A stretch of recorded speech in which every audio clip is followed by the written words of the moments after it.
The night my mother-in-law handed me a cup of tea and told me to find somewhere else to live, I was 3 days away from paying her mortgage.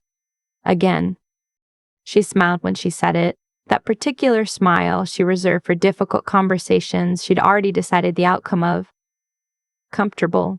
Certain. Like she was doing me a favor by being honest. I remember watching the steam curl off my mug and thinking, she has absolutely no idea. My name is Simone and I'm 31 years old. I work in project management for a mid-sized construction firm in Mississauga. I'm not flashy about money. I never have been. I grew up watching my mother clip coupons at the kitchen table, and even after I started earning well, something in me never stopped being that kid who checked the price tag twice. So when I moved into my husband's family home 3 years ago, I didn't announce what I was contributing. I just contributed, quietly, consistently, the way I'd been taught. My husband, I'll call him my husband, because even now the word still catches somewhere in my chest, had been laid off 8 months before we got married. Supply chain company. Half the department gone in one afternoon. He took it hard. Harder than I expected, honestly. He's the kind of man who ties his identity tightly to his work. And when that came loose, everything else came with it. For a while, I told myself it was temporary. That's what you do when you love someone. You absorb the temporary. The temporary lasted 2 years. During that time, I covered everything, our share of the mortgage on the house his mother owned, which was not a small number. In the Greater Toronto area, nothing is a small number. My contribution alone was $1,800 a month. Then utilities, which in a Canadian winter in a drafty 1970s split level are not something you ignore. Hydro. Gas. Internet. The shared grocery runs I'd started doing because his mother had a bad knee and his sister didn't drive. Maintenance things. The new water heater. The cracked driveway. The fence that kept falling over on the east side of the yard. I stopped keeping a running total because the number made me feel something I didn't want to feel about the man I'd married. But I have a spreadsheet. I always have a spreadsheet. His mother, I'll call her my mother-in-law because that's what she was, had lived in that house in Mississauga for 23 years. She raised 3 kids there.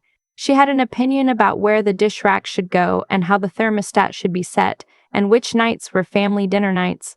I respected that. It was her home. I was a guest who happened to also be paying a significant portion of the bills while she bragged to her book club about the renovated mudroom I'd paid for. His sister lived there too. She and her partner had been between places for 14 months. They had a dog that chewed the baseboards and a habit of finishing the leftovers I'd packed for my work lunches. I said nothing. I smiled.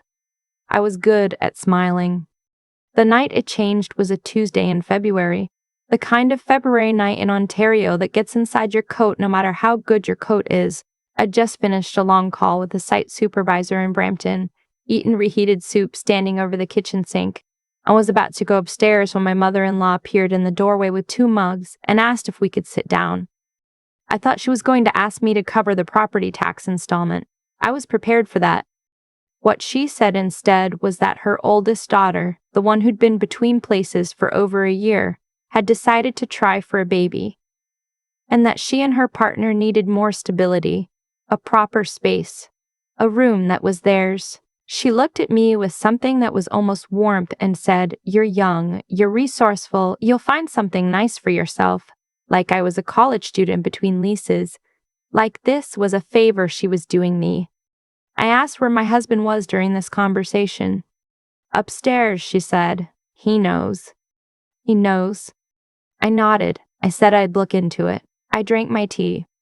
I went upstairs and sat on the edge of the bed in the dark while my husband pretended to be asleep. I sat there for a long time. Then I picked up my phone and opened the spreadsheet I hadn't looked at in months. 2 years and 4 months of contributions, detailed, dated, categorized.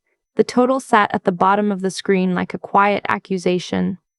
$94,000, give or take. I set the phone down. I lay back on the pillow.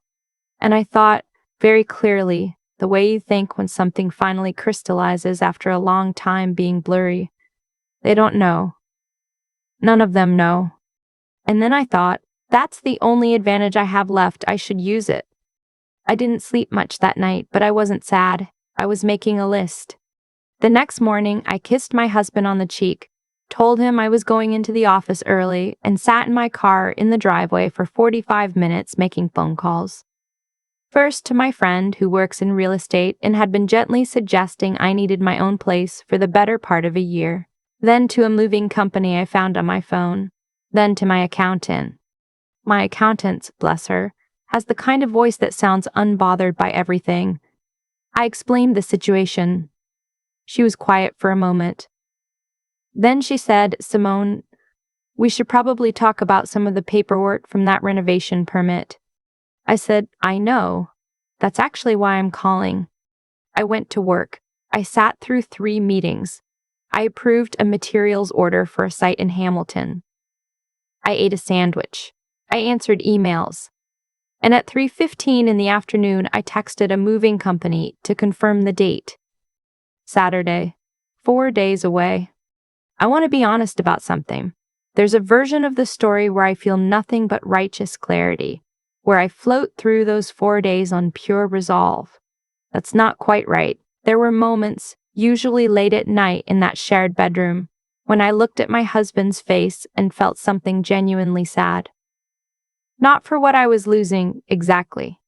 More for what had clearly been gone for a long time without my full acknowledgement.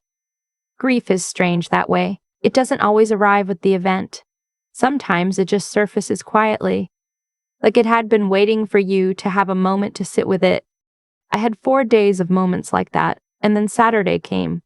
The movers arrived at 8 in the morning. 2 guys in a white van with a company name on the side. Professional. Efficient. The kind of efficiency that only comes from having done a thing many, many times. I'd made a list of what was mine. Not everything in the house, just what I had bought, received as gifts, or brought from my own life before the marriage. It was a longer list than I'd expected when I started writing it. The kitchen stand mixer I'd bought with my bonus 2 Christmases ago. The good knives, the set of Le Creuset pieces I'd gotten piece by piece over 3 years, the reading chair in the corner of the bedroom that had been mine since my first apartment, the print in the hallway that I'd bought at a market in Kensington and carried home on the subway, the small things, the things that had made that space feel like it had any of me in it. I was carrying a box to the front door when my husband appeared at the top of the stairs. He stood there for a moment just staring. Then he said, "What's happening?" Not a question, more like a statement he wasn't sure he believed. "I'm moving out," I said, "like you asked." He came downstairs. He looked at the boxes. He looked at the movers. Something shifted in his expression, something between confusion and the beginning of real alarm. "You're not supposed to do this until you found a place." "I found a place," I said, 2 weeks ago. He didn't have an answer for that. He followed me from room to room for a while, not helping, not stopping me, just watching. When the movers came for the stand mixer, he said, "My mom uses that." I looked at him. He stopped talking. The moment I knew the full weight of it had landed was when the movers carried out the patio set from the back deck. It was a nice set. Teak. I'd bought it the first summer we lived there, when I had this idea that we'd have people over and it would feel like a home we'd built together. My mother-in-law had hosted 3 summers of book club meetings on that deck. She'd told her friend she found it at an estate sale in Burlington. When they lifted the first chair, I heard footsteps on the stairs. She'd been upstairs. I hadn't known she was home. She came into the kitchen and stopped. She took in the room. The cleared counters, the missing appliances, the open spaces where things had been. "What is this?" she said. Her voice was different than Tuesday night, tighter. The composed warmth was gone. "I'm moving out," I said. "You suggested it yourself." "I meant in a few weeks, after you've found something." "I found something," I said. "I'm all sorted." She looked at my husband. He looked at the floor. "Those things on the truck," she said. "Those belong to this house." I opened my bag and pulled out the folder. I prepared it the same way I prepare anything for work. Tabbed. Dated. Clear.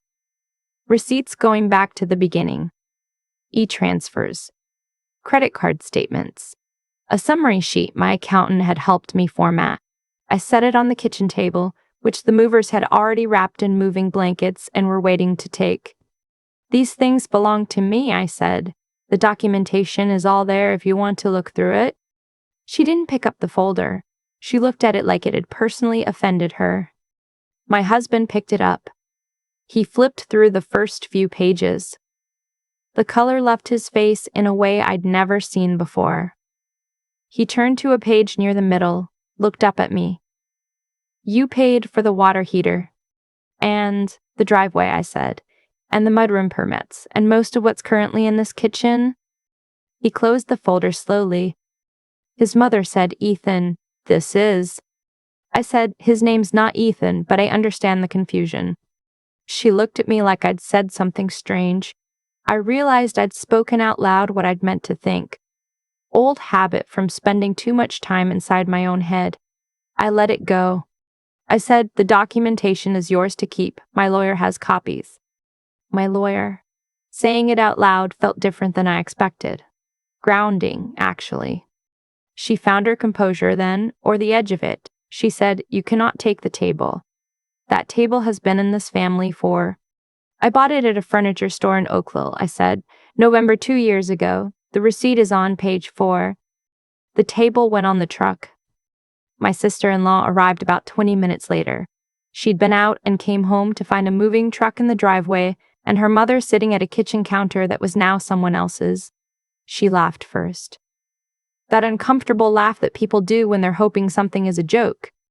I watched her walk through the rooms. I watched her figure out it wasn't. She turned to me and said, "Where is everyone supposed to eat?" I said, "That's something your family will need to sort out. I'm sure you'll manage." I didn't say it meanly. I meant it genuinely, the way you'd say it to anyone who had a problem they were capable of solving. She didn't receive it that way. I was in my car by early afternoon. My new apartment was a one-bedroom on the 15th floor of a building in Port Credit, 12 minutes from work. It had a gas fireplace and a view of Lake Ontario. I found it through my friend in real estate, and it was, by any honest measure, nicer than anything I'd lived in for the past 3 years.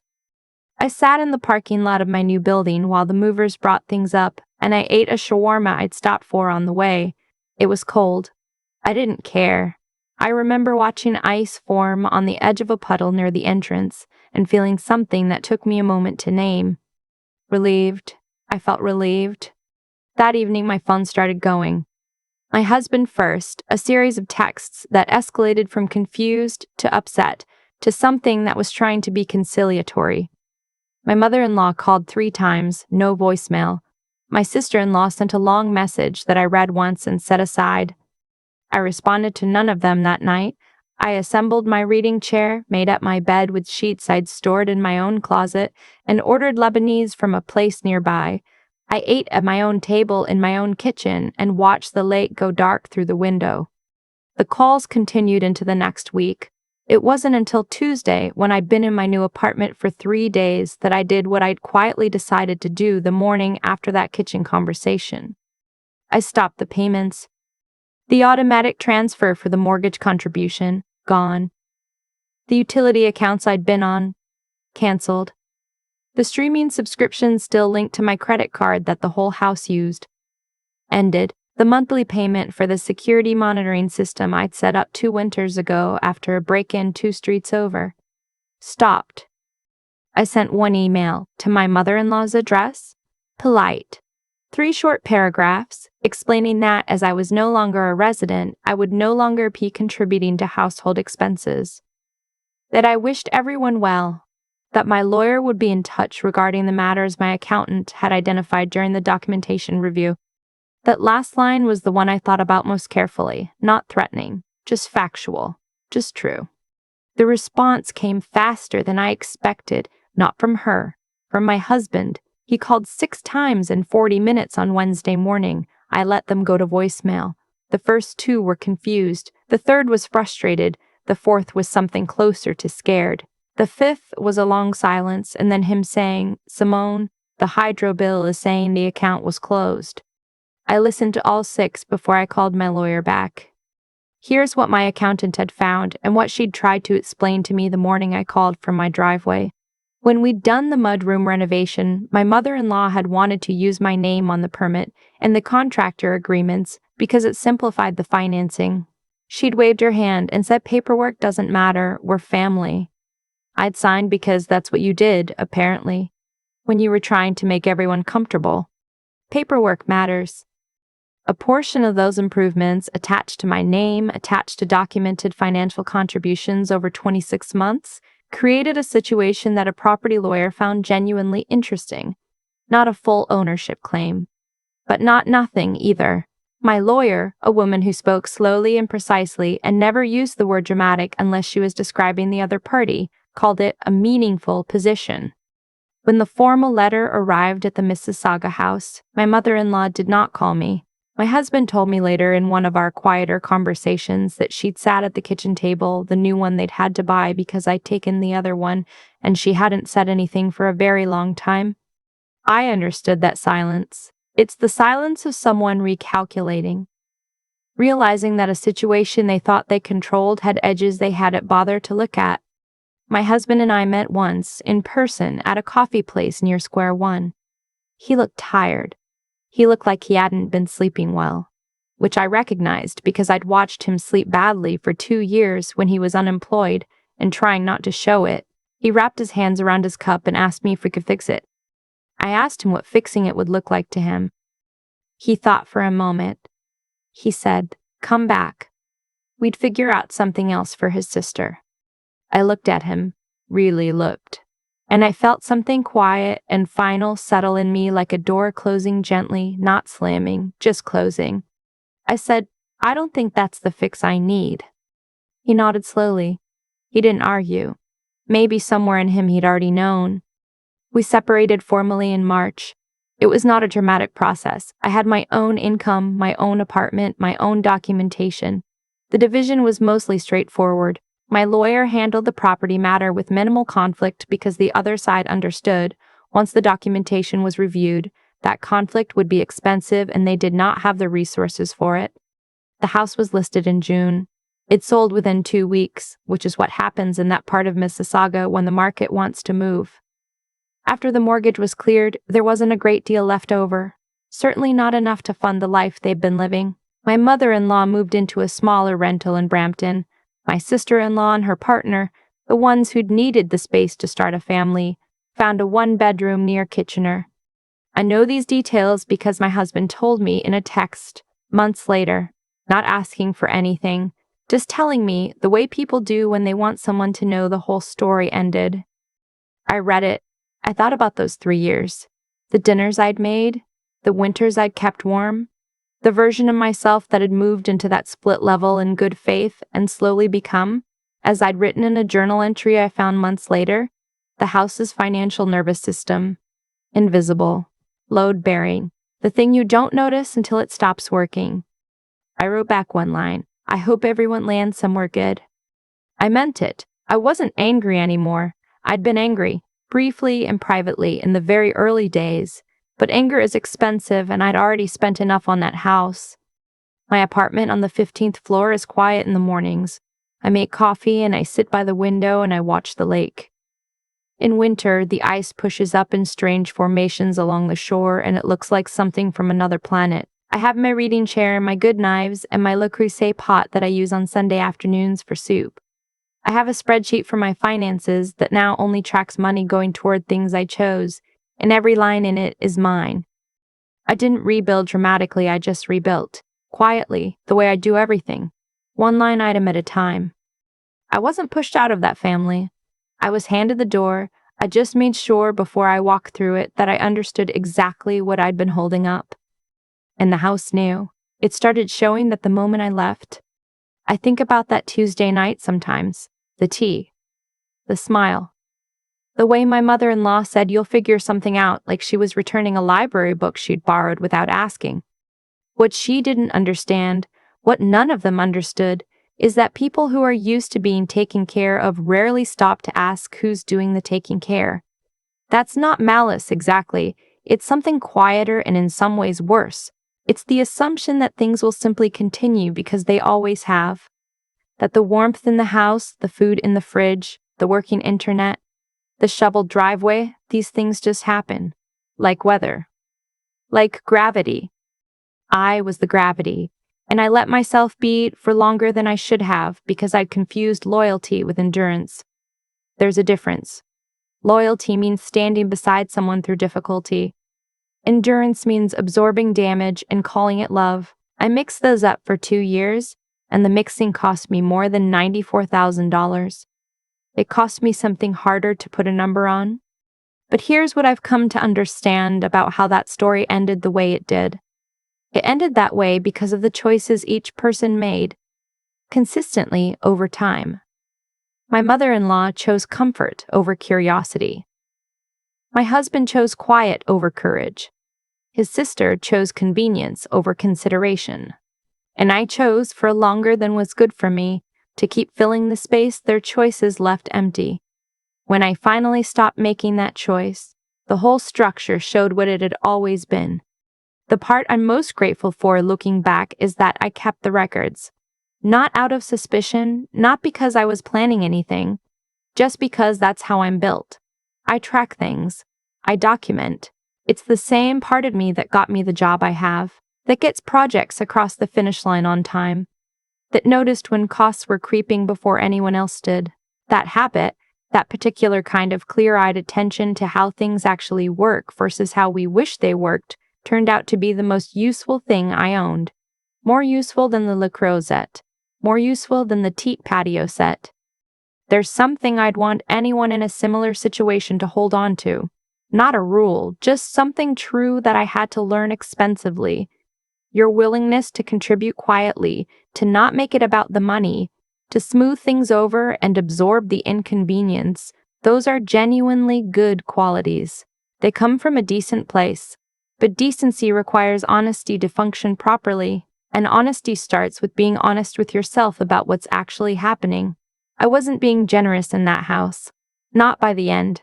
I was being erased, and I kept calling it generosity because the alternative, admitting what it really was, felt like too much to sit with. Sitting with it is what eventually saved me. I didn't leave that house out of anger. I left it out of clarity. And clarity, once it comes, is something you can build on. My apartment on the 15th floor is proof of that.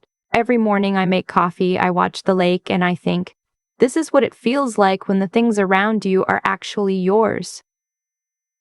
Not borrowed peace. Not conditional warmth. Just a life, assembled honestly, that holds its own weight.